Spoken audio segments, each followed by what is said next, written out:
एक शब्द कहा है मऊ में कि मऊ में मेरी अर्थी उठेगी, अंतिम मेरी यात्रा यही होगी। इससे क्या तात्पर्य लगाया जाए? अरे कोई पहली बार तो कहा नहीं है। जब मैं 2014 का लोकसभा का चुनाव लड़ रहा था तो कुछ लोगों ने दुष्प्रचार किया था कि बेंगलोर से आए हैं, पैसे वाले हैं, हार के चले जाएंगे, जीत के चले जाएंगे। मैं हार गया। लोग कह रहे थे कि तो वापस बेंगलोर चले जाएंगे। ठीक उसके तीसरे दिन इसी हिंदी भवन में पुरानी रिकॉर्डिंग होगी, फेसबुक पर भी होगी तो देख लीजिएगा। मैंने आकर उन लोगों को जवाब दिया था कि जो लोग ये कहते थे राजीव राय बिजनेसमैन है, हार के चले जाएंगे बेंगलोर, उनको मैं कहने आया हूँ कि मैं आपके दिल में रहने आया हूँ। जब आपको समझ में आए मुझे दिल्ली भेजना, लेकिन मैं आपके दिल में अपनी जगह बनाऊंगा और खुशी को अपना लिया हूँ तो आजीवन यहीं रहूँगा और मेरी आखिरी सांस भी यहीं से टूटेगी। मैं कहीं और जाने वालों में से नहीं हूँ। राजीव जी, ऐसा क्या है मऊ को आपने चुना है जो आप हर्टली लगाव कर लिए हैं मऊ से, इतना क्यों? देखिए, पहला मोहब्बत आदमी इंसान कभी भूलता नहीं है। पहला चुनाव में जिंदगी का लोकसभा का ही लड़ा और वो मौका मुझे घोसी में मिला। कल्पनाथ राय जी का नाम सुनकर हम लोग बड़े हुए थे, विकास पुरुष, और वो एक हम लोग कहीं थे बचपन में सुना करते थे। मैं कल्पनाथ राय जी से जब मिला तो प्रभावित भी बहुत हुआ था। और जो वैक्यूम हो गया, ये ऊपर वाले का निर्णय था कि मैं घोसी चुनाव लड़ने आऊँ। और जब यहाँ आया तो हारा जीता, लेकिन मुझे अब यहाँ का हर गली, मैं एक दिन आज से 8 साल पहले वो पटेल ढाबा पर हम लोग बैठे थे, 2-4 पत्रकार मित्र भी थे, स्कूल के बच्चे 5वीं 6वीं क्लास के, जब बस सामने से रुकी जाम में राजीव राय राजीव राय राजीव राय करने लगे।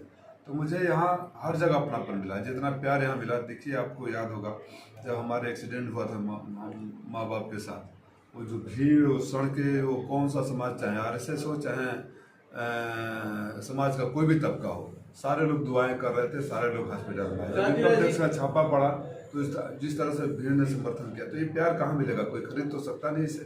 राजीव जी, एक वक्त था जब आपको राज्यसभा का ऑफर मिल रहा था, तो फिर जब आपको राज्यसभा सांसद या लोकसभा सांसद बनने की तमन्ना है तो क्यों नहीं राज्यसभा सांसद का रास्ता?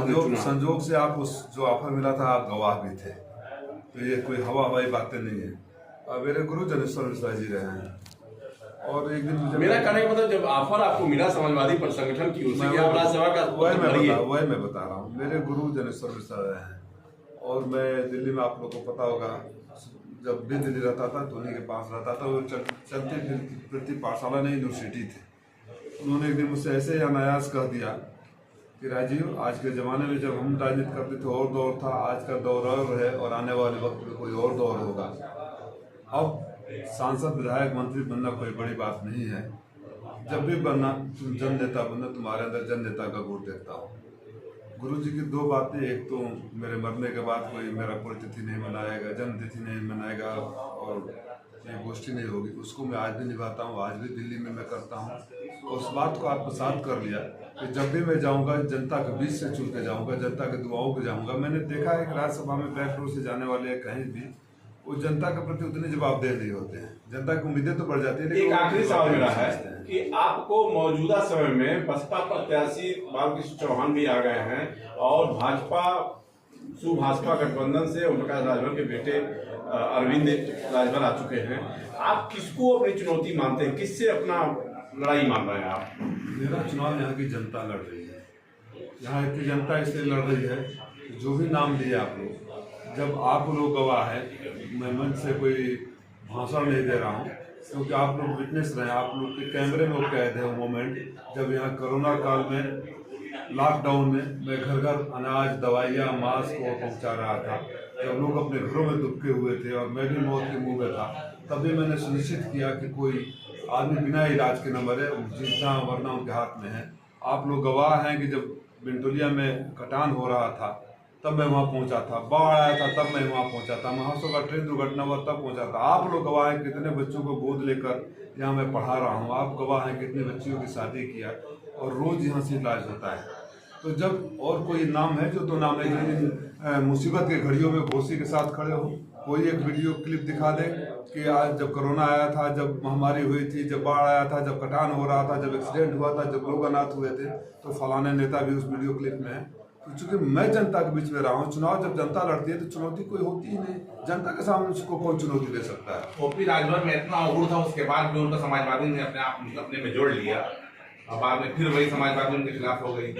वो समाजवादी के खिलाफ हो। नहीं नहीं, जिस तरह का उनका भाषा और आचरण रहा, जिसके परिणाम आज जो भोग रहे हैं, वो हमारे समाजवाद की संस्कृति से मेल नहीं खाता था। उनको कई बार राष्ट्राध्यक्ष जी ने समझाने का प्रयास किया कि भाषा संयमित रखिए, राजनीति में विरोध होता है, इस तरह की भाषा का इस्तेमाल नहीं करते। आपने कभी अखिलेश जी को शालीनता के परिधि से बाहर जाकर बोलते हुए देखा है, और उनको अच्छा नहीं लगा तो चले गए। लेकिन उनको निकाला गया या चले गए वो छोड़ के? उनसे कह दिया गया कि अगर आप नहीं सुधरेंगे तो आप स्वतंत्र हैं, आप जहाँ चाहें वहाँ जा सकते हैं, या तो सुधर जाइए या तो चले जाइए। बसपा प्रत्याशी है आज। हमारी शुभकामनाएं उनके साथ है, हकीकत उनको भी पता है, आपको पता है। कोई लड़ने वाला थोड़े कहता मैं हार रहा हूँ, कोई लड़ने वाला नहीं कहेगा ना। लोकतंत्र में सबको लड़ने का अधिकार है, दावा करने का अधिकार है, अंतिम निर्णय तो जनता करती है। ओम प्रकाश राजभर कहे थे कि हम बीएसपी से सेटिंग कर लिए, तो क्या माना जाए कि जो प्रत्याशी आए हैं सेटिंग करके आए हैं? देखिए, इसका जवाब तो ओम प्रकाश जी देंगे और चौहान साहब देंगे। मैं तो अपने मिशन में हूँ और 10 सालों से हूँ। मैं यही बोल रहा हूँ ना कि अगर कोई बैक डेटेड कोई एक वीडियो एक क्लिप दिखा दे, जनता के दुख सुख में कोई खड़ा हो, तो मैं नॉमिनेशन नहीं फाइल करूँगा। कभी कोई नहीं रहा है, तो जनता के मैं सारे लड़ रहा हूँ, जनता मेरे साथ है। तो कौन क्या कहता है क्या नहीं कहता है उसको परवाह कौन करे, क्यों करे।